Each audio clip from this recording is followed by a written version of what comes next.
Rabies Laina ase Manipur-da Notifiable disease ama oire Haina Laothokkhre.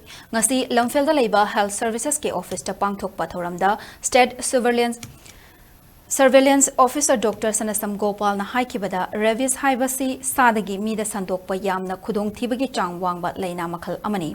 Rabies virus na sandokpa Laina ase malemgi oina Englishingani kuntrada muthatnaba pandam thamle.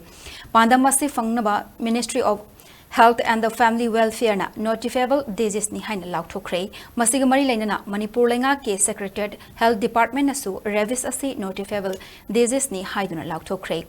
State asidagisu Rabies muthatnanaba hotnabada reporting amadi surveillance system Kankhat hanba mathau tai haike loinana lamdam asida leiriba private nursing home medical college haksel gamari leinana thabak tawriba pumnamakna Rabies kamari leinaba case leirabadi khudakta CMO IDSP singda pau pinanaba Dr. Sanasam Gopal na khanghalakle